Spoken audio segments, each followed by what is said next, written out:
Minister, I'm pleased to have the opportunity to say a few words on the Climate Action and Low Carbon Development Bill of 2021. Now, I was a member of the European Parliament when the Kyoto Protocol entered into force in 2005, and its objective was to stabilise greenhouse gas emissions from 2008 to 2012. And then, of course, its successor, the Doha Amendment, was in operation up to 2020. As a member of the European Parliament, I supported the agreed proposal from the Parliament and all Member States that the EU would commit to a binding target of at least 40% reduction in greenhouse gases by 2030 compared to 1990 levels. The big one, of course, was COP21, the Paris Agreement, where we had a global agreement on limiting the increase in global temperatures to below 2 degrees centigrade and preferably to below 1.5 degrees centigrade compared to pre-industrial levels. We, of course, saw the US pull out of that agreement, but with the new Biden administration, thankfully, we see a recommitment to the objectives and targets of COP21. So, in a nutshell, that's my experience as a member of the European Parliament, where time and time again I voted for these reductions in emissions. Now, if we look to what's been happening here, we see that Ireland, of course, has signed up to these agreements. And over the last few months and over the next few months, we will be finalising this piece of framework legislation that will give effect to our contribution to fighting climate change and to living up to the commitments that we have already signed up to. Of course, we've had our setbacks, and it took a Supreme Court decision last year where it stated that our national mitigation plan was unlawful. And, of course, Ireland isn't the only country where that's happened. It also happened in the Netherlands in 2019. So this brings us to where we are now. This Climate Action and Low Carbon Development Bill, which, as I said earlier, provides a framework for action. So I think we are finally taking responsibility for our own patch. We are drafting legislation to help ensure we keep our commitments and play our role in helping to fight climate change. We are gingerly tiptoeing our way out of COVID, fingers crossed. And we see that it takes a global effort to fight a global pandemic. Climate change is also a global issue, and no country, large or small, can duck its responsibilities. We were all very proud of Mike Ryan and his common sense and realistic approach that he brought to the fight against COVID. But at a recent Trócaire meeting, he didn't mince his words when he told us that we are pushing nature, we are pushing population, and we're pushing communities to their limits, and that we are creating conditions in which pandemics flourish. So we're at a tipping point. Indeed, some would say we may have passed that point. But all we can do is what we do today and what we promise to do tomorrow.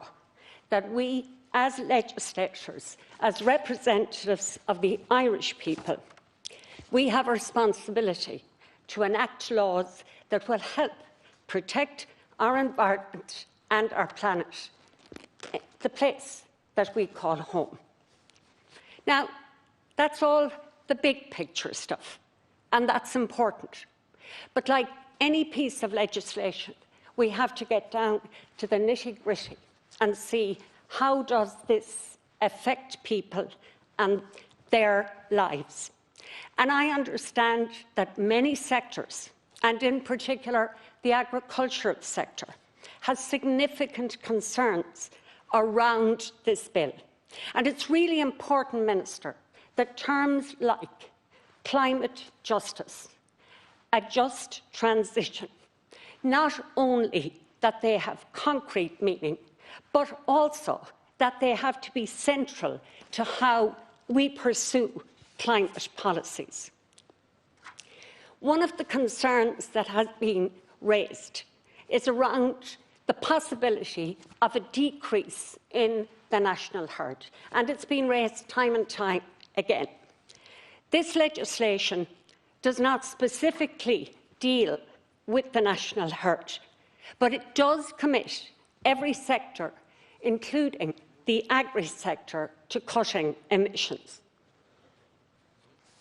So, Minister, a few thoughts on that. Our beef herd has been reducing for the last number of years. Most people don't seem to realise this. Our dairy herd, not so. So I think we need to be specific on this issue as to what our plan is. That's my first point. Secondly, I spoke of climate change as a global issue, and it is. And, Minister, it is no wonder that Irish farmers are incandescent with rage when they look to Brazil and see the burning of the rainforest in order to produce Brazilian beef, and a Mercosur proposal to increase the importation of beef into the EU. This policy is a nonsense, and it has been strongly supported by previous trade commissioners. I'm not sure about currently, but previously they were gung-ho. Ireland must object in the strongest possible terms to any such proposals, and we are on solid ground when we make those objections, because our rationale is the protection of the climate. This isn't a trade issue anymore, it's a climate issue. So if you want Irish farmers to buy in to your proposals, you cannot say to them that we ignore the bigger picture. So, as I said, beef production, whether it's in Brazil or Ireland, is a climate issue. And that's why we in this country need to take a number of initiatives. We need further research at national and European level into agricultural methane and its impact over its life cycle. This is a crucial piece of research that's vital for the beef and dairy industry here. And there are very good grounds to look at how we count agricultural emissions. I'm not saying, Minister, that agriculture should get a free pass. It shouldn't. But we need to use the most up-to-date evidence when it comes to calculating these emissions. And we have not done so, and the EU has not done so.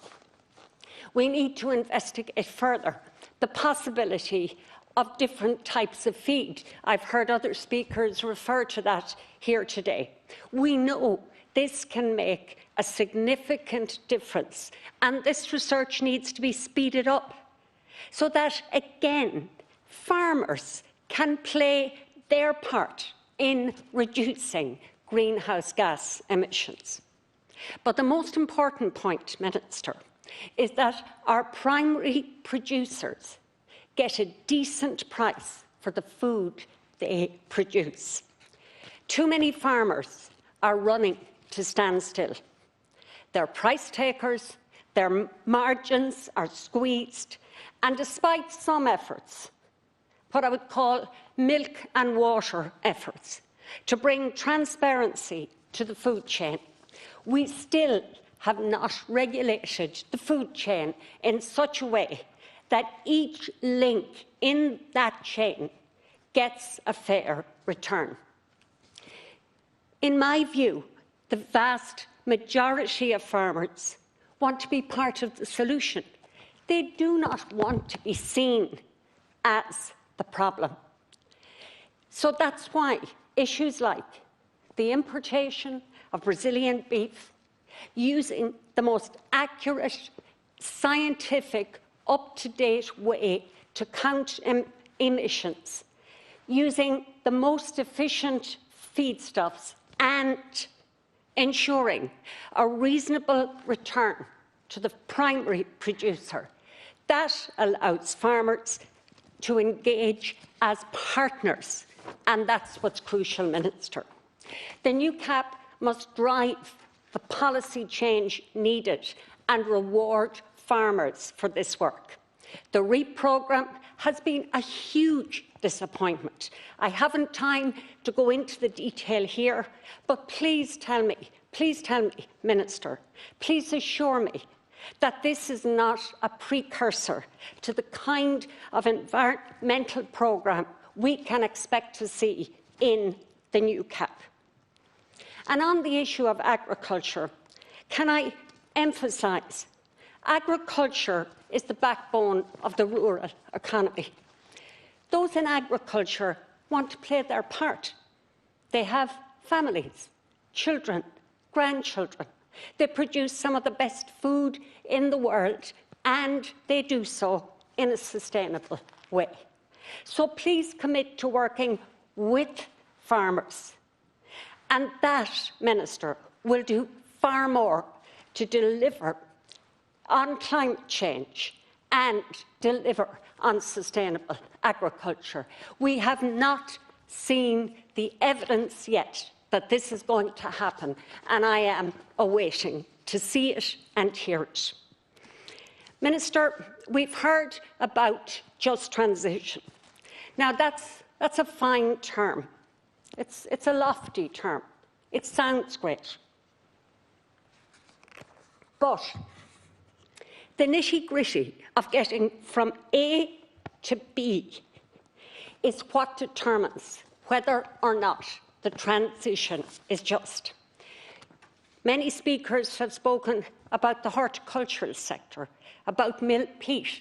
And what's happening? We're going backwards. So we need to learn lessons from that. It's not enough to ban production or to stop a certain action. You have to look at the impact of that. Where do you end up? What happens in the meantime? How do you get there? Sometimes you need to start from the end point and work backwards, as well as starting from the beginning, so that policy has coherence and that the outcomes are not unintended, are not unexpected. Policy coherence has been missing in many of the actions we have taken so far, and that drives people bananas, because they see we say one thing, we do another. So, Minister, I'm asking you, please, to look at, as I said, the consequences of actions and what happens along the way. Minister, not only do you need to engage with, work with and support farmers, you have to do the same with communities, particularly around the issue of renewable energy production. We've heard a lot about wind energy, and offshore is best. But where it's onshore, we have no proper setback distances. I mean, there's been much debate in this Parliament around that issue. But things like infrasound and flicker, they must not impact on local communities. Yes, if we increase our setback distances, it will decrease the areas where wind turbines can be erected. But people are entitled to live in their homes, not completely overshadowed by huge wind turbines. And, Minister, again, that's where we lose people.